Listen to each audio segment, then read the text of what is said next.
بقرآني وإيماني وتكبيرات إخواني بقرآني وإيماني وتكبيرات إخواني أهز الكافر الجاني بقرآني بسم الله الرحمن الرحيم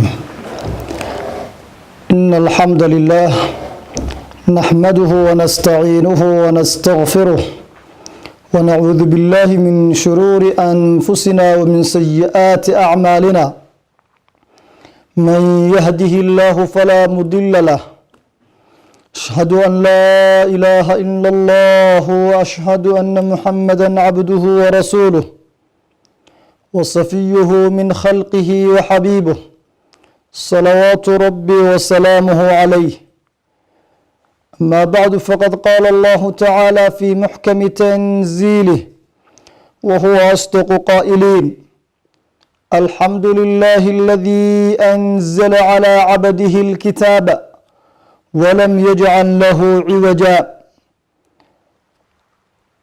الله سبحانه وتعالى hadduu inoo ogolaado waxa aynu mowduucan aynu u magac bixinay la noolow qur'aanka allah subxaanahu wa tacaala. kitaabka qur'aanka in lala noolaado oo lala dhaqmo waa muxaadaraad socon doono musalsal ah in shaa allah. maanta waxaynu ka bilaabi doonaa qodobka u horeeya maada tacrifu can ilqur'aani alkariim, maxaad ka taqaanaa qur'aanka kariimka ah? jawaabta haddaynu si kooban u tacriifino iyadoo tacaariif badan ay culimmadu ay ku tacriifiyaan waxaa la yidhahdaa huwa kitaabu llahi almunazal. kitaabka qur'aanku waa kuwa alla soo dejiyey kuna soo dejiyey cala annabiyi sala allahu calayhi wasalam. nabi maxamed korkiisa ayuu ku soo dejiyey almutacabadu bitilaawatih, in ilaahay lagu caabudo oo akhriskiisa allah lagu caabudaana loo soo dejiyey. almutaxadii kaasoo lagu cartaminayo biaqsari suuratin minhu, suuradda ugu yar kitaabka qur'aanka oo la leeyahay gaaladii mushrikiinta carbeed bal la yimaado wakaase haddaad rag tihiin qur'aan baana lagu soo dejiyey baad tidhaahdeene bal suuradda qur'aanka ugu yar wax la mid ah bal idinkuna la yimaada. kaas ayaa qur'aan la yidhaahdaa. almanquulu ilayna bitawaatur, si xidhiidha oo jamaacaad badan rasuulka ay inooga soo qaadeen oo saxaabadaasina ay taabiciyiinta u gudbiyeen, taabiciyiintuna taabiciyiintu u gudbiyeen ilaa culimmadii iyo culimmadii kasii dambeysay ilaa qarniga maanta uu qur'aanku inoo dhex yaallo. almaxfuudu min altagayur biwacdi illaahi tacaala, kitaabka qur'aanka oo laga ilaaliyey wax tagayura iyo isbedel inuu ku yimaado ballantuu alle qaaday darteed subxaanahu wa tacaala anuuna isla bedelin. alle qur'aanka wuxuu ku yihi innaa naxnu nazalna dikra wa innaa lahu laxaafiduun, annagaa qur'aanka soo dejinay nebi muxamedow, annagaana ilaalinaynu alla yidhi subxaanahu wa tacaala. haddaba qur'aan sidaas ayaa lagu tacriifiyaa, waana tacriif ka mida tacaariifta ay culimmadu ay bixiyeen. kitaabka qur'aanka magacyadiisa haddaynu gudagalno waxaa loo yaqaanaa alfurqaan, ka labaad waxaa loo yaqaanaa altanziil, waxaa kaloo loo yaqaanaa addikru, waxaa loo yaqaanaa alkitaab, waxaa loo yaqaanaa alwaxyu, waxaa loo yaqaanaa axsanu alxadiid, waxaa loo yaqaanaa alsiraad almustaqiim, waxaa loo yaqaanaa alcurwat alwuthqa, waxaa loo yaqaanaa alruux, waxaa loo yaqaanaa alqowl, waxaa loo yaqaanaa ashifaa. magacyada qur'aanka ilaa 11 tilmaamay, in badan oo kalena aynaan weli tilmaamin. kitaabka qur'aanka magacyadiisu sidaasay u badan yihiin. kitaabka qur'aanka ah anzala allahu alqur'aana cala annabiyi sala allahu calayhi wasalam, nebi maxamed buu alle qur'aanka ku soo dejiyey wa huwa gaaru xiraa, isagoo nebi maxamed uu joogo godka la yidhaha gaaru xiraa. muddo markaa magaalada maka almukarama مدة القرآن كسودة جوا 23 سنوات waxaynu u gudbaynaa qur'aanka iyo dadkii qoray waayo waqtigii rasuulka sala allahu calayhi wasalam kitaabka qur'aanka ah lama qorin laakiin xilliga waxyiga ciddii waxuu ka qorqori jirtay ee aayad kastoo soo degta uu rasuulku lahaa qor ee si gaara uu ugu tilmaamayey saxaabad dhowray ahaayeen cabdullaahi bni mascuud baana ka mid ahaa laakiin markuu sii caanbaxay ee kitaabka qur'aanka ah in la alifo oo kitaabka qur'aanka la qoro oo qiraa'aadkii la qoro oo loo kala diro caalamka qolo walba qiraa'aad hadday tahay qiraa'atu xafs can caasim hadday tahay qumbul hadday tahay warash hadday tahay qiraa'atu xamza hadday tahay qiraa'aadka kale waxa weeyaan xilliyo ayay soo caanbaxeen laakiin waxaan iminka u hanbabaxaynaa uun inaan si saxaabada unaan wax uga tilmaamo dadkii kitaabka waxyiga qori jiray ee ugu caanbaxay abubakar sidiiq cumar ibnu khadaab cuthmaan ibnu cafaan cali bnu abi aalib ubaya ibnu kacab zayd ibnu thaabit zubayr ibnu alcawaam mucaawiya ibnu abi sufyaan sideedaa saxaabi iyo asxaab kale ayaa ka mid ahaa laakiin xilliga uu kutubta la kala alifay ee caalamka loo kala diray waa xilligii futuuxaadka ee xilligii abubakar markii dambe haddana mar labaad la alifay xilligii cumar mar saddexaad lasii alifay xilligaa maalin gaara ayaynu insha allah fanniga ayaynu ka dhigi doonaa kitaabka qur'aanka ah waxa alla uu ku tilmaamay subxaanahu wa tacaala duyuurun dukirat fi lqur'aan xayawaanaadka duula ee qur'aanka lagu sheegay waxa ku jirta qur'aanka uu alla kaga waramay albacuuda kaneecada waxaa kaloo lagaga waramay alguraab waa tukaha annaxlu shinnida addubaab waa duqsiga assalwa waa shimbirkii ee culamaau tafsiirna ay tilmaamaan sidaa daraaddeed shimbiraha markaa lagu sheegay qur'aanka allah subxaanahu wa tacaala waxaa ka mida markaa shimbirahaasi waa kaneecada iyo tukaha iyo shinnida iyo duqsiga iyo assalwa iyo aljaraad oo ayaxa lixdaas ayaa lagu tilmaamaa iyo hudhudka toddobada haddaynu u gudubno xayawaanaadka lagu sheegay kitaabka allah ee qur'aanku ka waramay subxaanahu wa tacaala waa baqra waa cankabuut iyo qaswara oo maxaan ku dhaha dibadeedkii culimada qaarna ay leeyihiinba waa libaaxyadii waxa weeyaan quraanjadii annamlu alximaar addi'bu oo yeyga ah alfiil maroodiga alkalbu ayga althucbaanu maska alibil geela alkhaylu fardaha alghanam iyo ariga iyo xayawaanaadkaasa alla ku tilmaamay subxaana wa tacaala qur'aanka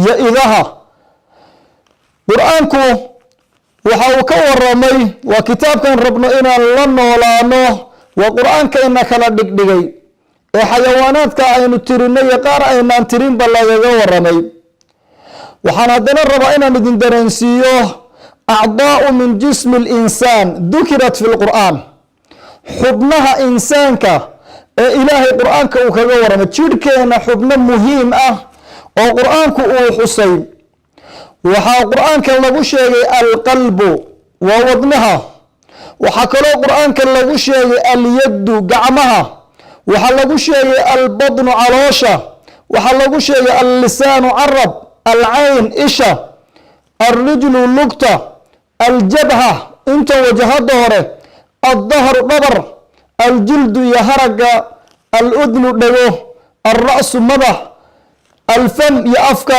alcunuq qoorta alwajhu wejiga alamcaa midhicirka alkacb kuraamaha albanaan faraha alkhadu dhaban alkhinjira alsadru laab ashafah debinaha alqadam gomadaha alsinu iliga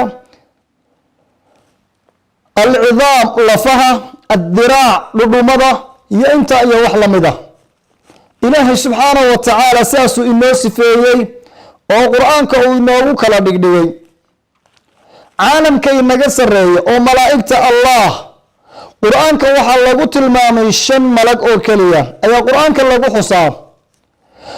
waa malaga u horeeya waa jibriil, malaga labaad oo qur-aanka lagu sheega waa mikaa'iil, malaga saddexaad waa maalik, malaga afraad waa haaruut, malaga shanaadna waa maaruut. jibraa'iil iyo mikaa'iil iyo maalik, haaruut, maaruut. qur-aanka ilaahay subxaanahu wa tacaala waxaa lagu tilmaamay magacyada nebiyada suurado lagu xusay. suuratu yuusuf iyo suuratu huud, suuratu ibraahim, suuratu muxamed, suuratu nuux iyo suuratu yuunus. 6daas suuradood waxaa lagu xusaa suurad waa nebiyo ayaa lagu bilaabay. kitaabka qur-aanka ah ee munasalka ah wuxuu rabbi subxaanahu wa tacaala inoogu caddeeyey xidigaha oo alla inoo caddeynayo subxaanahu wa tacaala suurado dhan oo lagu tilmaamo. cadceedda hadday tahay, hadday xidigaha tahay, wuxuu alla subxaanahu wa tacaala uu inoo tilmaamay 5 suuradood oo ka hadlaaya kownkan inaga sarreeya cirka. suuradda u horeysa waxaa lagu tilmaamay suuratu najmi, suuradda ka waranta xidigta loogu magac daray. suuratu lqamar waa suuradda labaad oo dayaxa ka waran loogu magac daray. markay reer maka rasuulka u yimaadeen sala allahu calayhi wasalam ay yidhaahdeen inaad nebi tahay bal mucjizo keen oo dayaxaasi 2 dhambal ha u kala duulo. ee maka 2 buurood uu dayaxu kala fadhiistay. iqtarabat isaaca wanshaqa alqamar. suuratu daariq oo alla ku dhaartay wasamaa'i wadaariq, waxaan ku dhaartay buu alla yidhi xidiga guura galeeya. wamaa adraaka ma daariq, nebi allow maxaa ku ogeysiyey xidigaa guura galeeya? alla wuxuu yihi annajmu athaaqib, waa xidig iftiimaya. xidigaas markaa allah subxaanahu wa tacaala suuraddaana ku magac daray. suuradda afraadi waxa weeye suuratu shamsi, waa suuradda ka waranta cadceedda. washamsi wa duxaaha. iyo suuratu lburuuj, allana waxau tilmaamaya wasamaa'i daati lburuuj, wuxuu alla ku dhaartay samada daati lburuuj, xidigaha u saaxiibka xidigaha alle subxaanahu wa tacaala ku qurxiyey. marka suuradaha 5tana waxaa lagaga waramay dayaxa iyo cadceedda. suurado waxaa jira lagaga waramo xayawaanaadka oo magacoodu ka bilaabmo suurado loogu magac daray xayawaanaad. suuratu lbaqara oo saca ka waranta, suuratu lcankabuut oo caarada ka waranta, suuratu namli oo quraanjada ka waranta, suuratu naxli oo shinnida ka waranta, iyo suuratu lfiil oo maroodiga ka waranta. 5taas suuradood ayaa qur-aanka iyadana alla inoogu tilmaamo ka bilaabma magacyo xayawaanaad. suurado waxaa alla subxaanahu wa tacaala qur-aanka inoogu tilmaamaya ka bilaabma al awqaat, waqtiyada, waqtiga in laga faa'iideysto, allah agtiisana qiimo inay ka leedahay waqtigoo la ilaaliyo. suuradda u horeysa waxaa suuratu lfajri oo alla uu ku dhaartay walfajri, waagu markuu baryo, ama salaada subax alla uu ku dhaartay subxaanahu wa tacaala. suuradda labaadi waxa waye suuratu lleyl, waa walleyli idaa yaksha, alla wuxuu ku dhaartaa habeenku markuu madoobaado. suuradda saddexaad waa suuratu duxaa, barqadu alla ku dhaartay wduxaa walleyli idaa saja. suuradda afraadu alla ku dhaartayna waa walcasri ina alinsaana lafii khusrin, oo alla casarkii uu ku dhaaranayo. 4taas suuradoodna waxa ay tilmaamayaan inay waqtiga la ilaaliyo sida alla agtiisa ay qiimo uga leeyihiin. waana 4 suuradood oo lagu bilaabo qur-aanka allah subxaanahu wa tacaala in la ilaaliyo. haddaba qur-aanka inaynu baranno oo qur-aanka ku dhaqanno oo qur-aanka lagu camal falo waa kitaabka allah aan rabno inaynu la jaan qaadno. bal dadkii saalixiinta ahaa sidee bay qur-aanka ay u fahmeen? macrifada qur'aanka iyo makaanada uu taagantahay qur'aanku iyo maqsadka qur'aanka loo soo dejiyay dadkii baa fahmay naga horeeyey. bal cuthmaan ibnu cafaan saxaabiga la yidhaahdo, bal dardaaranaadkii saxaabadii iyo culimmadii dambe ay bixiyeen aynu tilmaano. cuthmaan ibnu cafaan wuxuu geeriyooday sanadkii 35 ee hijriyada. wuxuu qur'aanka markuu tilmaamay wuxuu yidhi low daharat quluubuna maa shabicat min kalaami illaah. hadday quluubtayadu ay xitaa saafi noqoto oo nadiif noqoto kama dhergayso kalaamka ilaahay subxaanahu wa tacaala. kitaabka qur'aanka ka dhergi mayno. aharkan waxaa soo saaray imaamu axmed markuu ka waramay fii fadaa'ili asaxaaba mujalada 1 safxadda 479. abu nucaym alasbahani raximahullah isaguna wuxuu ku soo saaray kitaabkiisa fi lxilyati alawliyaa mujalada 7 safxadda 272. shaykhulislaam ibnu taymiya raximahullah kitaabkiisa la dhaha alfurqaan bayna awliyaa araxmaani wa awliyaa shaydaan safxadda 83. ibnu qayimna kitaabkiisa la igaathatu laxfaan mujalada 1 safxadda 55. dardaaranka labaad waxa weeye cabdullaahi ibnu cabaas radia allahu tacaala canhu wa ardaah oo geeriyooday 68 markay sanadki 72 ayaa uu geeriyooday. waxau leeyahay cabdullaahi ibnu cabaas xibru haadihi lumma, dadkii qur'aankan fahmay rasuulkana u duceeyey sala allahu calayhi wasalam. waxau leeyahay cabdullaahi ibnu cabaas damina allah, ilaahay wuxuu u damaanad qaaday liman ittabaca alqur'aan, qofka qur'aanka raaca an laa yadulla fi dunya walaa yashqa fi laakhira, adduunya aakhira inuuna lumaynin. markaasaa wuxuu akhriyay aayadda qur'aanka ah. wuxuu yihi allah qur'aanka idinku ballan qaaday dadka mu'miniintow, faman ittabaca hudaaya falaa yadullu walaa yashqa, qofka hanuunkayga raaca ma luma mana guul daraysto, kumana tabco kumana daalo kumana waxa weeyaan hoogo. kitaabka allah qofka raaca ee hanuun ayaa waxa weye alla ku sugaa. marka qofka qur'aanka raaca inaad hanuunayso allah ku ballan qaaday buu tilmaamaya cabdullaahi ibnu cabaas. aharkan waxaad ka helaysaa ibnu abi shayba kitaabkiisa fi lmusanaf mujalada 7 safxadda 136.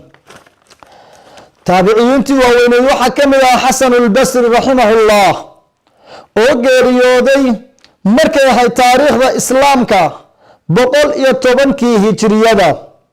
waxa uu lahaa dadka uu la hadlayay taabicigaasi xasanulbasri waa ninkay culimmadu yidhaahdaan kalaamuhu yushbihu kalaamu alambiyaa, hadalkiisu wuxuu shabahaa hadalka ambiyada, nin aad u xikmad badan buu ahaa.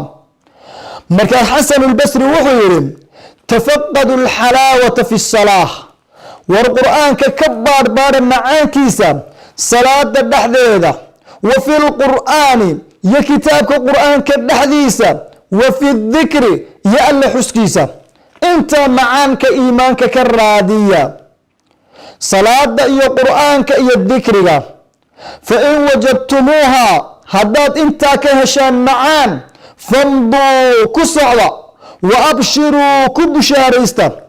wa in lam tajiduuha, haddaydaan ka helin kitaabka alle macaan iyo salaada iyo dikriga alle in la xuso, faclamuu ana albaaba muqlaq, waxaad ogaataan in albaabkaasi uu xidhmay oo albaabkii hanuunka iyo naxariistu kaa xidhmeen. marka waxaad ogaataa akhilmuslim wa ukhtalmuslima, rabbigaaga ka baqo, kitaabka qur'aankana la dhaqankiisa waa inaad ku dadaasho. aharkaa waxaa soo saaray ibnu abi nucaym kitaabkiisa la xilyatu alawliyaa mujalada 7 safxadda 136. ninka la yidhaahdo thaabit albunani waa ninka loo yaqaano thaabit ibnu aslam abu muxamed albunani albasri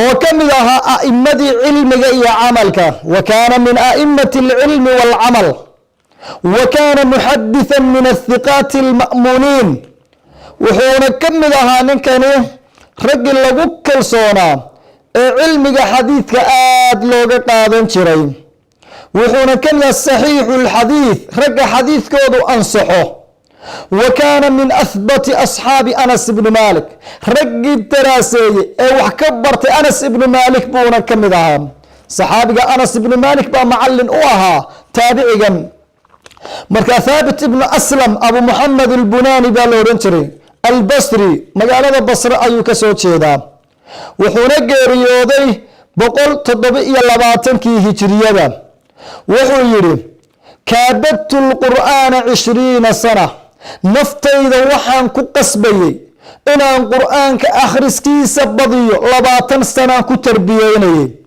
وتنعمت به 20 سنة لباتن سنة وانكر راحي سنة كتابك الله نفت ساسا الله التربية سيداسا قرآن كأني أولدنا قنت ويكسو تاينتاي لباتن سنة كتربيين لباتن سنة ضمبنا وانكر نعموبي دردارن كأنه أدن بيا وحوي إمام البخاري رحمه الله وحو قيريوذي لوبقل إيا اللحية كنتن كي هجريدا وحو تلمام يا كتابك الله إمام البخاري رحمه الله وحيم لا يجد دعمه ونفعه مهله ضدن كقرآن كي نفع كيسا يوحتر كيسا إلا من آمن بالقرآن قف قرآن كالروميسن باهلة ومعان كيسا ينفع كيسا الدنيا آخر إنو كو أنفعه قف كتابك ألا آمن سن روميسن أياهلة ولا يحمله بحقه